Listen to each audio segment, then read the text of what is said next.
밤이 좀 길어지기 시작한 것 같아요. 맞아요.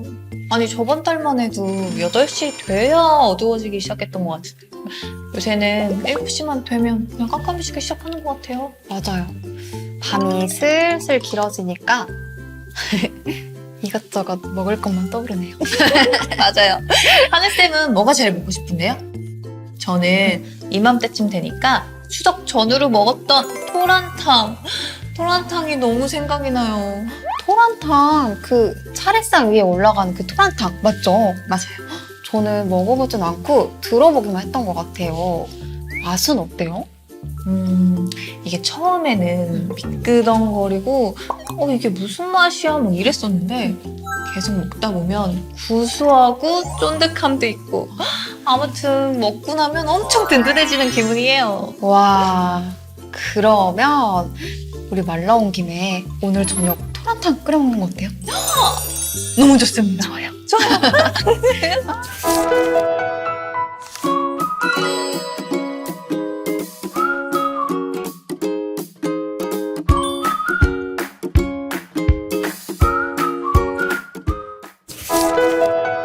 이 24절기를 활용하여 어르신들의 기억력 훈련을 도와드리는 주나추동 다이어리. 안녕하세요. 저는 태양입니다. 벌써 9월 편으로 어르신들을 만나 뵙게 되었는데요. 시간이 진짜 너무 빠른 것 같아요. 자, 그럼 오늘도 저와 함께 진행하실 하늘쌤 인사해주세요. 네, 안녕하세요. 어르신들과 함께 재밌는 절기 이야기를 만들어갈 하늘하늘 하늘쌤입니다. 반갑습니다. 자, 오늘도 추나추동 다이어리가 어떤 내용 담고 있는지 설명 부탁드려요. 네, 이 추나추동 다이어리는 치매 예방을 위해 충청남도 광역치매센터에서 제작한 절기가 포함된 다이어리입니다. 추나추동 다이어리는 달력과 일정, 일기 작성하기, 24절기에 대한 설명과 문제들로 구성되어 있습니다. 앞으로 저희와 함께 절기를 기억하고 문제도 풀면서 치매 예방을 실천해보면 좋겠습니다. 그럼 본격적으로 시작하기 전에 저희가 어떤 활동을 하면 좋을까요? 네, 본격적으로 시작하기 전에 먼저 오늘의 날짜를 한번 이야기해보려고 해요. 다 같이 한번 말씀해보세요. 오늘은 몇 년도, 몇 월, 며칠, 무슨 요일일까요? 달력을 한번 보시는 것도 좋을 것 같아요. 네, 저는 역시 헷갈리실까봐 속으로만 대답하겠습니다. 네, 다들 잘 말씀해 보셨나요? 그럼 이번에는 집 주소를 한번 이야기해 보려고 해요. 저는 충청남도 세모군 네모읍에 살고 있는데 태양쌤은 어디 살고 계신가요? 저는 인천광역시 내모구 동그라미동에 살고 있어요. 어르신들께서도 살고 계신 집 주소를 떠올리며 말씀해 주세요. 네, 그럼 이번에는 달력을 함께 보며 작성해 볼게요. 달력을 보고 9월의 일정을 작성해 보시거나 이야기해 보세요. 예시를 참고하시거나 뒷장에 있는 스티커를 활용하셔도 좋습니다. 9월은 특히 이 추석이 있는 달이잖아요. 맞아요. 오랜만에 온 가족이 모여서 차례도 지내고 맛있는 음식도 배불리 먹으면서 아주 즐거운 시간을 보냈어요. 맞아요. 아무래도 또 9월에는 추석이라는 큰 행사가 있어서 다들 가족분들이랑 좀 즐거운 시간을 보내셨을 것 같아요. 우리 어르신들께서도 일정에 대해서 떠오르는 내용이 있으시다면 자유롭게 그리고 편하게 한번 이야기해보세요. 그리고 작성한 일정들의 날짜와 내용을 다시 한번 적어보세요. 계획한 일정들을 잘 실천하셨는지 네모 빈칸 안에 동그라미, 세모, X로 표시해보세요. 예를 들어 9월 10일에 시장을 가기로 했는데 잊지 않고 장에 가셨다면 동그라미, 가지 못하셨다면 X로 표시해 주시면 됩니다. 이렇게 해서 세모와 X를 제외한 동그라미 개수만큼 뒷장에 있는 사과 스티커를 나무에 붙여보세요. 이번에는 지난 일주일간 감사하거나 좋았던 일들 한번 떠올려 볼까요? 일정을 생각해 보시고 그때의 감정을 한번 떠올려 보시면서 얼굴 표정 스티커에 표시해 보세요. 그리고 어떤 일들이 있었는지 작성해 보시거나 한번 이야기해 보세요. 하늘쌤은 어떤 일이 있으셨어요? 저는 이번 추석 때 이제 차례 음식 하는 걸 도와드렸거든요. 근데 또 제가 손재주가 조금 있어가지고 송편을 좀 예쁘게 만들었더니 할머니께서 잘 만들었다고 이렇게 칭찬을 해주신 거예요. 그래서 너무 기분이 좋아서 저는 스마일 얼굴 표정 스티커에 동그라미 표시를 해보겠습니다. 와, 하늘쌤은 손재주도 좋고 진짜 너무 부럽네요. 우리 어르신들도 하늘쌤처럼 감정에 어울리는 표정 한번 표시해보세요. 자, 이렇게 날짜와 장소, 달력의 일정과 일기까지 작성해 보았습니다. 이제 절기의 내용이 궁금해지는데요. 근데 하늘쌤, 절기의 날짜는 매년 달라지는 거예요? 네, 맞습니다. 24절기는 1년의 길이를 정확하게 24등분하는 전통적인 방법과 태양의 움직임에 따라 조금 더 세밀하게 계산하는 방법으로 나뉘는데요. 우리나라 같은 경우에는 조금 더 세밀하게 계산하는 방법으로 24절기를 나누기 때문에 매년 절기의 날짜가 조금씩 달라집니다. 아, 그렇군요. 진짜 자세한 설명 너무 감사드립니다. 그럼 본격적으로 절기에 대해서 한번 알아볼까요? 오늘은 9월의 절기를 배우고 기억하는 활동과 문제 푸는 활동을 해보겠습니다. 그럼 저희가 나눌 9월의 절기는 어떤 내용들이 준비되어 있나요? 네, 9월의 첫 번째 절기는 백로, 백로입니다. 올해 백로는 몇 월 며칠인지 아래 나오는 자막으로 한번 확인해 주세요. 하늘쌤, 백로는 어떤 절기인지 한번 설명해 주세요.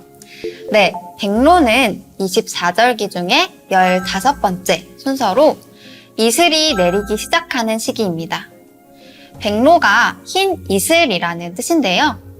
밤에 기온이 내려가서 풀잎이나 물체에 이슬이 맺히는 데서 유래했다고 합니다. 아, 흰 이슬이라는 뜻이 너무 예쁜 것 같아요. 그럼 백로에는 또 어떤 일들을 했나요?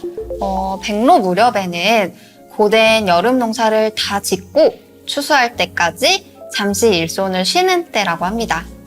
그래서 부녀자들은 친정에 가서 친정 부모님들을 뵙고 왔다고 합니다. 아, 그렇군요. 그렇다면 저도 9월에는 시간을 내서 할머니 댁에 놀러 다녀와야 되겠어요.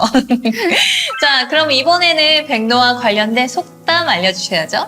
네, 제가 준비한 백로와 관련된 속담은 음력 8월 백로에 비가 오면 심리천석을 늘린다입니다. 네? 좀 뭐라고요? 심리천석이요? 네, 비가 오면 좋다 뭐 그런 뜻인가요? 맞습니다. 맞아요? 네. 여기서 천석은 지프로 만든 큰 깔개인데요. 백로에 비가 오면 풍년이 들기 때문에 비가 오는 것을 풍년의 징조로 생각한다. 뭐 이런 뜻을 가진 속담입니다. 그렇군요. 아니, 저는 이렇게 하늘쌤이 풀이를 안 해주시면 진짜 하나도 모르겠어요. 자, 어르신들, 백로가 어떤 절기인지 잘 들으셨죠? 백로에 대한 내용 잘 기억해 주세요. 자, 그러면 9월의 두 번째 절기에 대해서 알아볼까요?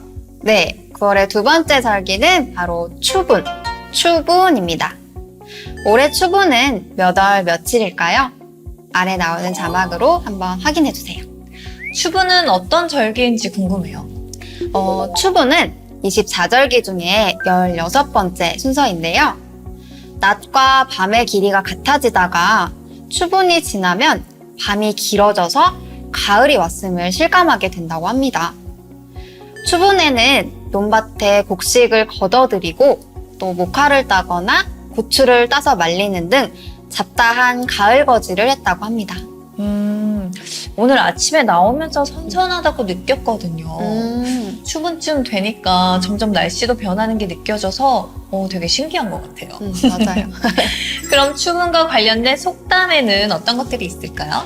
추분과 관련한 속담, 어르신들은 어떤 속담을 알고 계신가요? 제가 준비한 속담은 추분이 지나면 우레소리도 멈추고 벌레가 숨는다입니다. 추분이 지나고 나면 천둥소리도 없어지고 벌레들도 월동할 곳으로 숨는다라는 뜻을 가진 속담입니다.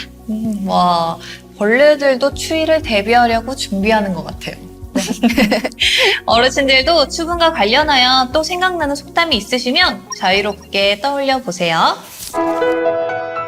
자, 속담까지 다 알아봤더니 이제 음식들이 너무 궁금해지는데요. 네. 가을이 성큼 다가온 9월. 이 9월에는 주로 어떤 음식들을 먹나요?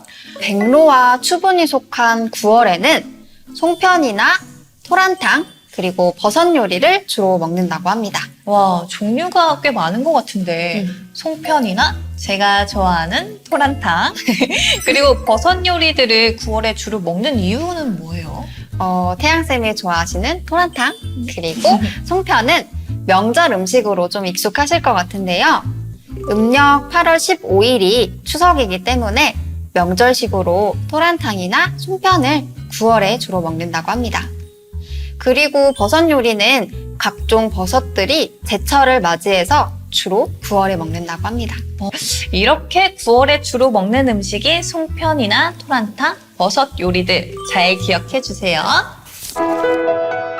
자, 그럼 지금까지 배웠던 백로와 추분에 대한 내용 한번 떠올려 볼까요? 여기 메모장이 보이네요. 네, 어르신들께서도 메모장을 갖고 계실 텐데요. 앞에 내용을 보지 마시고 최대한 기억하셔서 우리가 지금까지 나눈 절기에 대해서 생각나시는 대로 메모장에 적어보시거나 한번 이야기해보세요.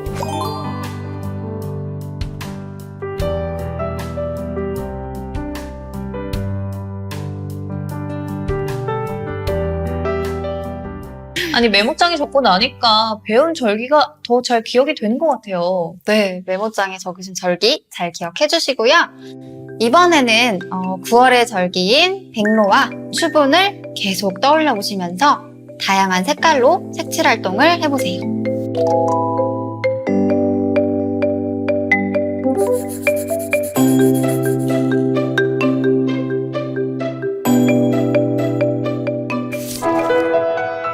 자, 지금까지 배운 내용들을 얼마나 잘 기억하고 계신지 알아볼까요? 화면으로 몇 가지 문제를 보여드릴게요. 우리 어르신들께서는 앞에 내용을 보지 마시고 최대한 기억한 내용을 바탕으로 날짜편, 속담편, 특징편, 음식편 문제들을 풀어보시거나 한번 답을 이야기해보세요. 10초 후에 정답하면 맞춰볼게요. 그럼 지금부터 시작합니다.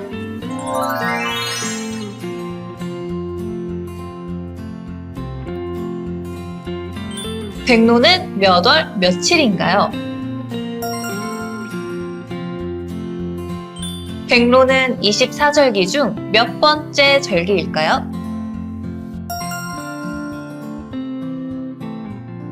추분은 몇 월 며칠인가요? 추분은 24절기 중 몇 번째 절기일까요? 음력 8월 땡땡에 비가 오면 심리천석을 늘린다. 여기서 땡땡에 들어갈 절기는 어떤 절기일까요? 땡땡이 지나면 우레소리 멈추고 벌레가 숨는다. 여기서 땡땡에 들어갈 절기는 어떤 절기일까요? 15번째 절기로 이슬이 내리기 시작하고 추수할 때까지 잠시 일조는 쉬는 때인 절기는 무엇일까요? 16번째 절기로 밤이 길어지는 시기, 잡다한 가을거지 일을 하는 절기는 무엇일까요? 9월에 먹는 음식은 무엇일까요? 정답 잘 맞추셨나요? 이번에는 보너스 문제도 보여드릴 텐데요. 기억한 내용으로 풀어보시거나 답을 이야기해보세요. 10초 후에 정답하면 보여드릴게요.